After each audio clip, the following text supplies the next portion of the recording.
Okay, thank you very much. Thank you, first of all, for the invitation to this session in particular, which is indeed, I think, a very timely and very important question.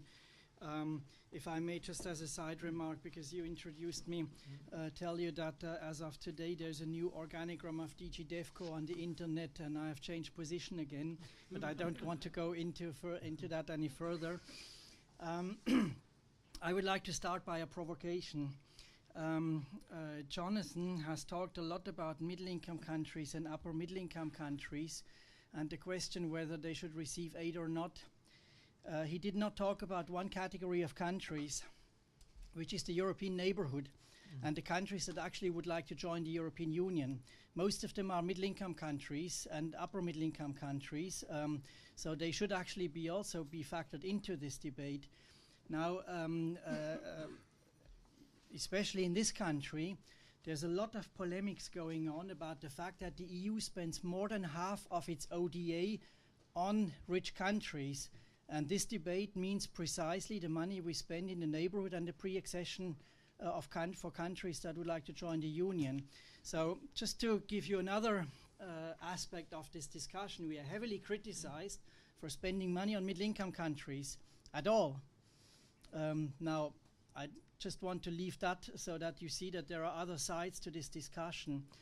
For the rest, I will not focus on these countries. I would actually like to get this out of the room, but I had to make this remark because we are frequently, especially here in the Parliament, heavily attacked for that fact, obviously totally disregarding that it's not development assistance we are doing in these countries. We are basically trying to develop our neighborhood because it's our most important economic partner, and it's also our most important security partner, and in many other respects, obviously very important for the European countries, especially those who have borders with these countries. So let's not forget that. And it is just because of the OECD definition of what are developing countries and what is ODA that this is counted as ODA. We don't have anything against it, but it's being used against us in a very, I would say, dishonest way. Just to be clear. Now let's move on to the real problem today. Let's move on to the real question. And I thought this discussion is extremely interesting. It's obviously driven now by our proposal to differentiate in the future. And it's in a way, obviously, it receives additional, let's say, daily news in the sense of certain decisions in the UK in particular. Now, let me first say differentiation is actually not a new concept. It's not that new. And it's just because, amongst others, we have put it as a guiding principle into the agenda for change for the EU, that it looks now as if this is something new. In many respects, we have done this already, and I will come back to that later, how we have done it, and that because that's also going to show you how we propose to actually do it. Maybe it becomes a bit more important for the simple fact that the EU, and I'm talking here about the Commission budget, and the EDF is the second or third largest donor on the globe. And that obviously makes it an important change because it would not change a lot if Sweden or Norway suddenly changed its approach, but it makes a difference if the second or third largest donor makes such a change. So that's obviously a good reason why it needs to be looked at and why we are very happy to discuss it. Next important point I would like to mention is we are not proposing, I don't know where this comes from, but we are not proposing to stop aid to middle-income countries. We have never said that. What we have said is we are going to graduate upper middle-income countries and high-income countries. And by graduation, we mean, in fact, no longer working with them on poverty reduction. We have not said that we will stop aid to middle-income countries. It is true, I have to qualify, that we actually used two criteria when we made our legal proposals now. It is upper middle-income country status or middle-income countries who contribute to more than 1% of global GDP. And that actually obviously aims at South Africa, India, and China. That means that is needed to get the picture in a way right, in the sense that we think we would like to get it. Now, let's just spend a moment on the question of upper middle income countries, because it was said that the per capita income is not a good criterion. In any case, it's not the only one we are using, and we will propose a rather sophisticated allocation model, which you will see soon, which obviously by far is not only based on per capita income.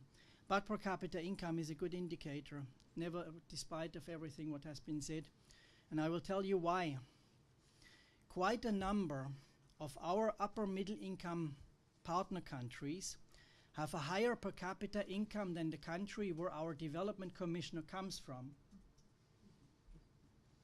And in fact, no less than 15 or 20 of the ACP countries with whom we have our preferential partnership have a higher per capita income than a range of EU member states. And some of the ACP countries are high income countries. So I think when we talk about a changing global landscape, we also have to take that into account, because it means that in certain parts of Romania there's just as much poverty as in a number of ACP countries. So that I want to be very clear on this, because what I want to say by this is that we are not proposing, and we have never proposed, to phase out aid to our partner countries. What we are proposing is to change the way in which we work with them. This is the change, not the phasing out. The phasing out applies to possibly some high-income countries. If I may, I just recently heard a minister of the Bahamas going on for 20 minutes about how important aid is to the Bahamas. I don't contest that, but I chose that we have to look at what kind of aid we are providing, because I know that the Bahamas have problems, but it's not the poverty problem. So what are we proposing actually, just to be quite clear, because maybe we have not written it clearly enough in our documents. I take blame for that. We are proposing to stop bilateral poverty reduction strategies with these countries, with the upper middle income countries in Latin America and in Asia. And I'm talking here about the countries which come under the EU budget, not the European Development Fund. I come back to that later. So we are not going to do poverty reduction strategies, bilateral cooperation aiming at poverty reduction in these countries. We are proposing to continue to work with them on how they can reduce poverty, because we consider that they have the resources to do so. So we can work with them on social protection schemes. You will have noticed that we just published a text on this. We can work with them on protecting global public goods in the mutual interest, because poverty in these countries quite often is almost directly related also to questions of global public goods. So we can work with them on this, and we will do that through thematic programs, through regional programs. And the idea at our end is that this will not necessarily reduce the amount of aid they're getting from us, but they will get it for different things. As I said, I just heard yesterday in the European Parliament saying someone say we should give money to poor people in rich countries. No, this is not the right thing to do. And I will undermine that with just a couple of figures. We talked a lot about poor people in India and China. India has a GNI of, if I can read this right, 1.3 trillion. And we provided 100 million of aid in 2009.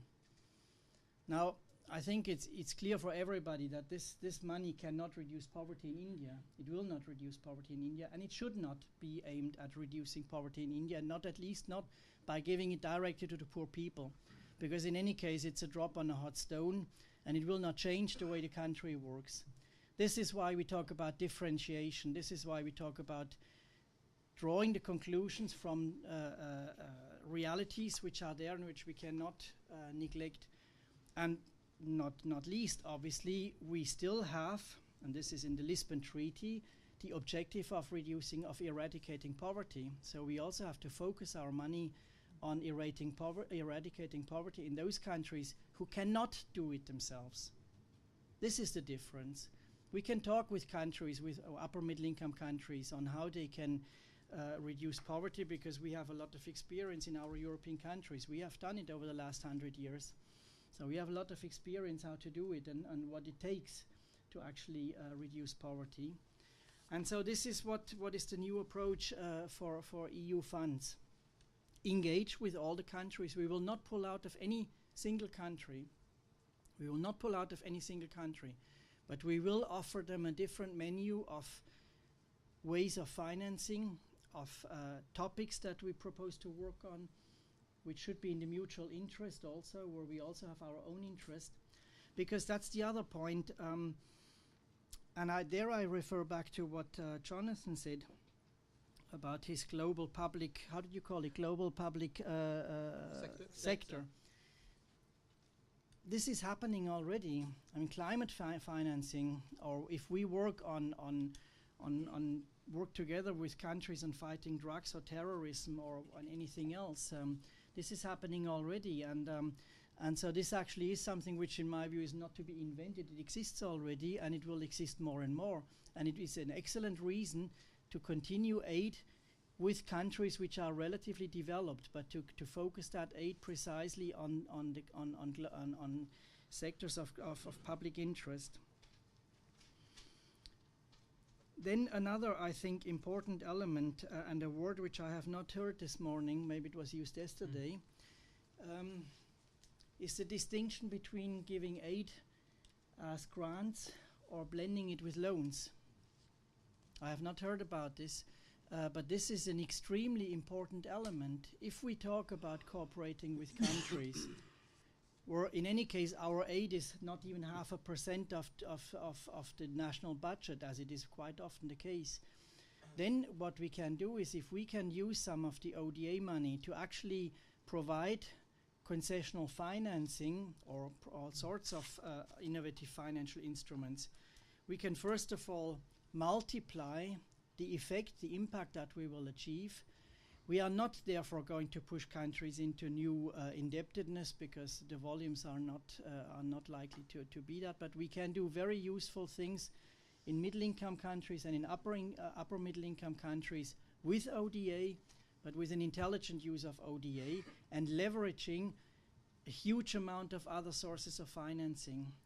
We are going to launch in a few weeks' time what we call the European Blending Platform, which will bring together all the development finance institutions, all the member states obviously, and this platform will be a very important forum to discuss precisely on how we can significantly scale up blended development funding, grant loan blending in all sorts of innovative financing instruments. And we firmly believe in that. We have, for what we already do in that area, an excellent track record. We have, with about 700 million euro, leveraged 10 billion of investment, totaling in overall projects of 30 billion. And we've done this in only 5 years since we have these instruments. So we are there engaged in opening up a new way of cooperating with a certain number of countries, which I think is a good one, which is a promising one. One, by the way, which also produces ownership, which sometimes is not so easy to produce, because loans have the positive effect of having to be paid back, and that means there's a certain degree of ownership expected or necessary. So I think this is also something which, when we discuss about how to take into account the realities of countries evolving and developing, how we can amend the way we work with them. We are very happy to notice that most of our member states who have this possibility are very much in agreement with us that this is an avenue on which we should actually continue to work. So I don't want to be much longer, because I'm quite keen to discuss with you. There's no point in me being provocative if you don't get to react. I will actually stop here. Just I hope that I have just clarified a couple of the key aspects which are under discussion. and which need to be looked at and also clarified what we are actually proposing, what we are going to do. So I just would like to repeat again, we are not going to pull out of any country that we work with now. This is not the intention. We are just going to amend the way we work with them. I have to admit that some of this is new for us, or new in a sense in the scale. So I don't say that we have all the recipes and all the programs already at hand. We have to engage with countries now, and a country like Colombia is a good case in point. So, so we will certainly do that. Maybe just a last word, because the volumes were mentioned. And because it's obviously because this is the actual discussion right now in Brussels. And I pick up again on what Jonathan said about the global public goods and how to fund them. This obviously requires money, so there's the whole discussion about climate finance on the one hand, and there's the whole discussion about ODA on the other hand. Now, in recent weeks, 3 EU member states have reduced their aid budget significantly. Even some of those who had already reached the 0.7% have reduced significantly their aid budget. And we are now engaged in a discussion in Brussels in the budget for the next 7 years for the EU, where the discussion is about, in particular, obviously about what will the EU spend money on in the future. Now, I take it for an instant as granted that there is an added value in spending money through the EU, but this is not today's theme, so you can do another conference on that. I take it for granted for a moment that there is an added value in some of the development money being channeled through Brussels, as is for other purposes, by the way. The discussion right now obviously is about the overall volume of future funding, but the proposals which are on the table now propose, if you compare it to agriculture or cohesion or other spending, to actually reduce the Commission's proposal not by 5% but by 10% when it comes to external assistance.